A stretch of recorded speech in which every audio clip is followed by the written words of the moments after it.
Good win. I thought we did some good stuff tonight. Defensively, holding them to 26% from the field and 29% from three.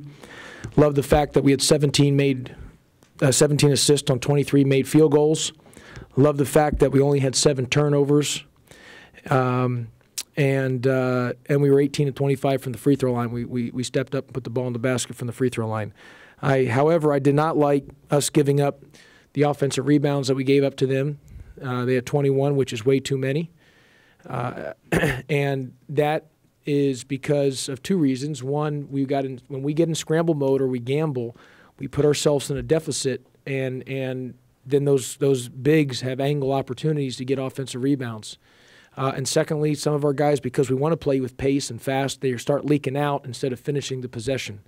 So we've got to do a better job on that. Now, I loved our transition defense. We were much better in transition defense today. In our scrimmage in Lemoyne-Owen, we were not good, but we were much better, and they had 0 fast break points. So I was really happy with our transition defense. We just can't get ourselves in a scramble mode or gambling. We got to keep the floor shrunk. Got to keep it tight. And the other thing I was not real pleased with, that we got to be better, and we've shot a lot.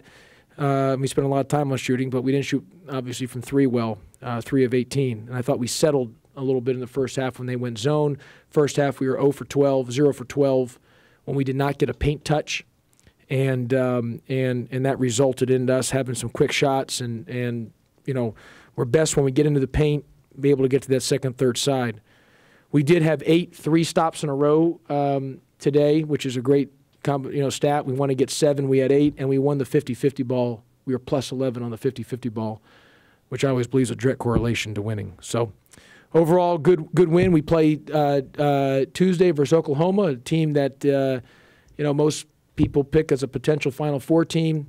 Buddy Hield, who's a first-team All-American, we recruited him hard. And Woodard, their point guard, we recruited hard as well too. So we're familiar with those guys. It's the next game on the schedule to steal a line from Coach Fuente and the football team. You just want to kind of go 1-0. And with us, we're just taking it one day at a time, one game at a time, and just make sure that we continue to improve. I was glad to see our improvement of our transition defense. Hopefully we have some improvement on Tuesday with our, on the defensive glass.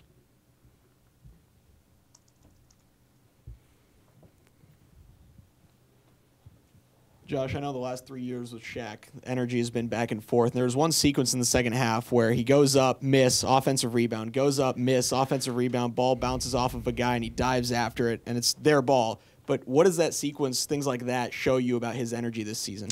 Shaq's been great from all summer to this point. I mean, he was bouncy, he was quick, he was at a very, very high level. I mean, 15 and 9 and 3 blocks, but I'm most happy about 2 assists and no turnovers. I mean, he's been a guy that's had more turnovers than assists in his time here. And so him to be 2 assists and no turnovers is a great stat for me. The defensive intensity was great in the first half, not so much in the second half. Is that something that you're going to talk with your guys about?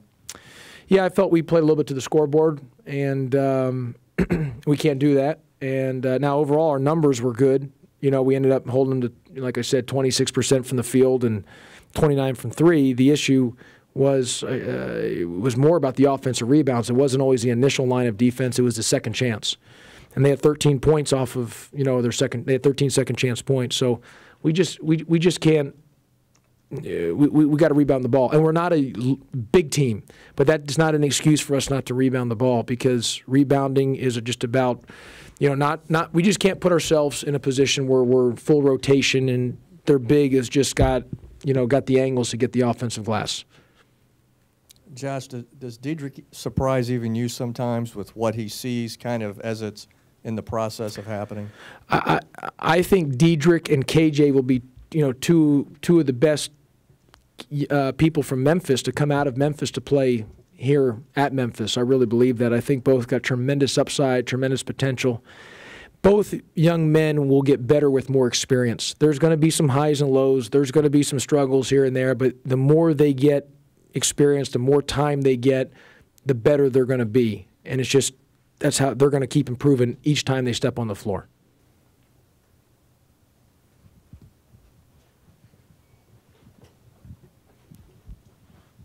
Josh, the 29 fast break points. They had 0 fast break points, but the 29 fast break points for you guys, what was it that made you guys able to run out like that and have so much success doing that? Guard play. Just we have good guard play right now. Pretty simple. You know, our guards are playing faster. We're playing with better pace. That's really the main thing right there.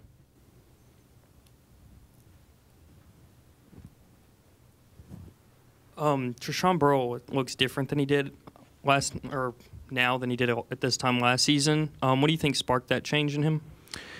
Well, he's been better, and I'm proud of TB. You know, I've held him to the line of what my standards are for him, and he's conformed to what we've wanted him to conform to. And it's not as much on the court as off the court. But I believe if you're disciplined off the court, you'll have discipline on the court, and that's the biggest thing with him. And his discipline off the court is allowing him to be at a high level right now on the court. I know Nick didn't play a ton of minutes, but what did you think and what you saw? Nick's going to be really good. He's just, there's going to be some games that are going to be different for him, but Nick's got a chance to be a really, really good player for us. And he's got to be better on the glass. He's got to rebound, but he's a big guy that's not as stiff. I mean, he's got abilities, and he's improved from where he was when he first came here. And his upside's at a very, very high level as well. And on to another freshman, Jeremiah Martin, gave you good minutes. Great minutes, looked like your best on-ball defender at times. Oh yeah, no, Jeremiah changed the game just through his toughness, his motor. And I've told everybody I believe he will be one of the fan favorites just because of how hard he plays. And he's got a chance to be a really good player for us, and he's the same way. The more he plays, the more experience he gets, the better he's going to be. It seems like with the way you're shooting the ball outside that this might give Craig Randall a chance to break in. Looked like you tried to give him a shot today if he hits some shot. Yeah, I mean, I think we're a better shooting team than what we shot today. I really believe that. I mean, we shot, we've shot it better before. I just think part of it is we took some quick shots. I think we didn't get into the paint and play off our paint touches and on second, third side. I thought we were rolling and we settled. And we can't settle for threes. That's got to come out of paint touches, post touches, second, third side, out of penetration. And so in Craig Randall's, I love Craig. I think we got a sleeper in him to be able to sign him that late, in late July, to get him in late July. I think his upside's tremendous. And I probably should not have taken he hit that three. Avery hit that three, and then I took him out. I probably should have taken him out, let him get going, and maybe hit a couple more. But I believe we'll shoot better. We're a better shooting team than 3 of 18. At least we better be. And we've shot a lot in practice. Coach, you played a lot of guys today. Do you plan on tightening up the rotation between now and Yeah, I mean, I was comfortable playing guys today, and different games will call in situations where you're maybe not play as many guys or as many guys as double-digit minutes. I think I played, 9 guys double-digit minutes. That might not always be the situation. How nice is it to get the game started, Josh? I mean, you've been talking about it, see what we are like on the floor. How nice is it to have games to talk about? Well, yeah, I mean, we need to play games. I mean, look, everybody here, I've been saying it for a while that in the entire summer and preseason, whether good, bad, or indifferent, it's the only way for people to talk about basketball is for us to get on the floor. And I've been saying this, Jeff, that I really believe our team, people are going to really love this team, and I really believe that. I mean, we got good chemistry. That doesn't mean we're going to win every game. That just means I really believe they're going to leave it on the floor. They're going to play the right way. They're going to they're going to play with the fight scrap that Memphis wants to see for their team. And I warn everybody that we still are, I mean, we got a lot of young guys, so there's going to be some, there could be hiccups in the road and bumps in the road, but I don't think we'll have any issues with, I really believe this, with body language and/or with just passion and how we're moving the ball. And I think fans are going to, they're going to be excited about their team because I think we'll play the right way.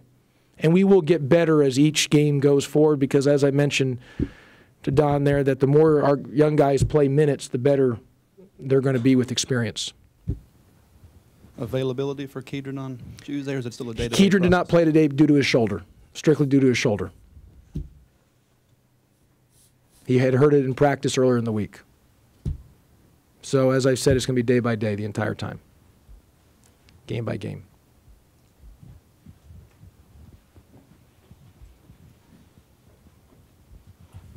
Josh, with all the turnovers your defense forced, what was the key to that? How were they able to do that? I think we had good ball pressure. I think when we didn't gamble, we actually got turnovers because we stayed solid and we put good pressure on them. We're not a team that can be gambling all over the floor. Look, we've had great shot blockers in the past. I mean, Austin Nichols was the 4th leading shot blocker in the country. I mean, DJ Steffens and even Tark. We had guys that, were great shot blockers. And so you could gamble a little more because you had them in the back. We don't have that, right now. So we've got to be really solid in our defense, really sound. And I keep using the word shrinking the floor, keeping it compact, and just keeping things in front of us. Now, the teams might hit a couple threes doing that, but when we get spread out, that's when you see what happens with offensive rebounds. That's why we got to keep everything, in tight.